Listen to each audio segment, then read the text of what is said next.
this church at Terti Bazaar is under Chungni Thong. Chungni Thong, I'll tell you something. Chungni Thong is a very old club set up by Hakka in Calcutta. The Chinese are mainly Cantonese, Hupei. Shanghai was there. Okay, now Shanghai are just few families in Calcutta. And now mainly you will find a lot of Hupaks which are in dentistry. Then the Cantonese like Sei Wei and Nanking, they are there, and then we are the Hakkas. So this club was maybe one of the oldest, almost 200 years. That property in 17 Terti Bazaar is set up in 1831 and completed in 1834. But I have just joined this committee in the last 8 years now. That temple is dedicated to the god of voyage, I think. I'm not very sure, there are so many gods and goddesses. Coming back to taking this church forward, it's inherited. We just hope to maintain and hopefully pass on the legacy of this church, the temples that is there, and carry forward. Nothing very. We're not going to.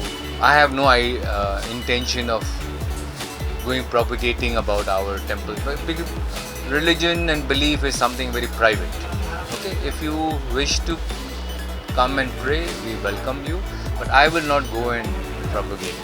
It's something I'm very sensitive about it. I wouldn't like anybody telling me believe in this and this.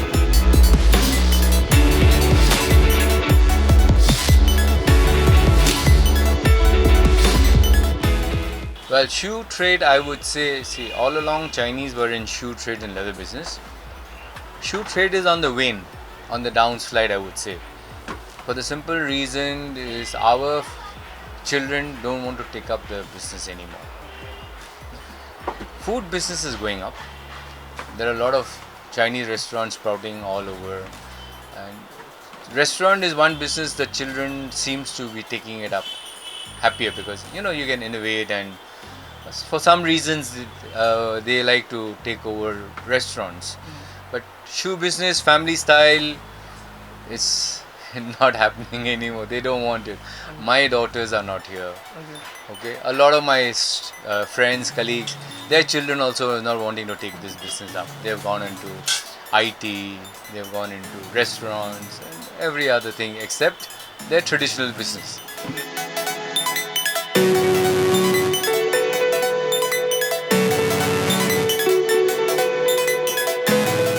We just live by the day. Whatever existing properties that are there, the burial ground, we try to clean up the burial ground.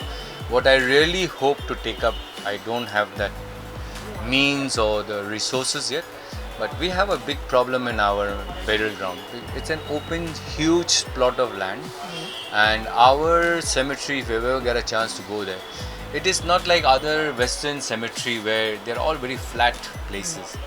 Each of us, when we have our unfortunate incident of our family members passing away, so we bury them, and we have two kinds of burial. One is we bury them with the full, like with the coffin, and we don't take them up forever, like my mother.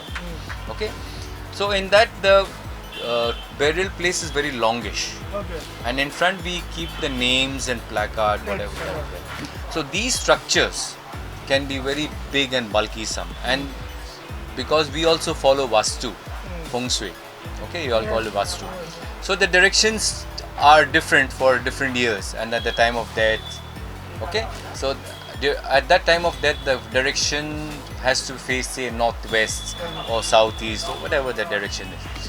So that our tombs are all haphazard and wasn't very planned. So the gaps are not very good. Not accessible for a lot of people.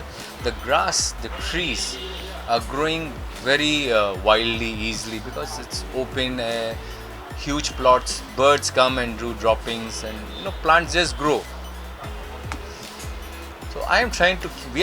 I'm hoping that we can keep our burial ground nice and clean of grass and extra weeds.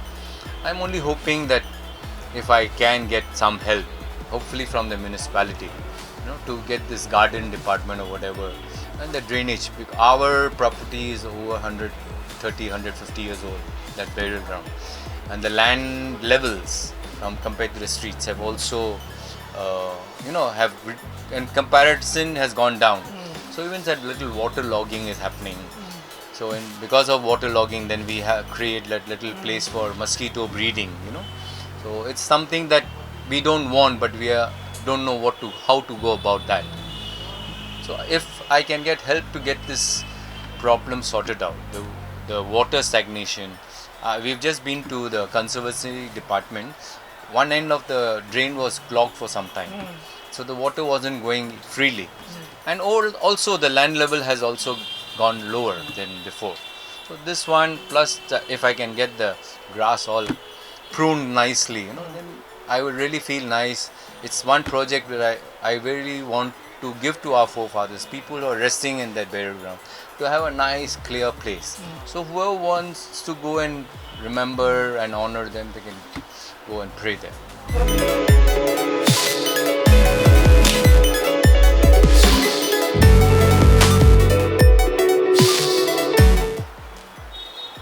See, India has been very generous, especially this locality of mine, Calcutta. I am more Calcutta than I feel I am Chinese. Only thing is, when I come and mix out with my friend, then we have our own eating habits, the language come into the picture. But otherwise, when we are doing adda and all, it's all bindas. I think it's one of the very comfortable place. So when you feel comfortable, you don't feel like leaving. So I think Indians are very generous in that way and very acceptable, accommodating, especially Bengalis.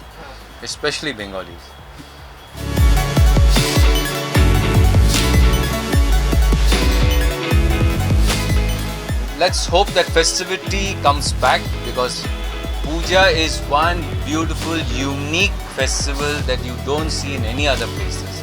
In other places, our Chinese New Year, when you go to China, it is very quiet. Christmas is the same thing in England and in Canada or New York, whatever that is. It's Puja, Durga Puja is like, Calcutta is so beautiful. In those 10 days, 2 weeks, now Didi has increased that to, after post Dasami, they have that, that bread road parade. So it extended the festivity. So we only hope that COVID go away and let's come back with all that Puja celebrations and the beautiful city that we get to have for that 2 weeks now.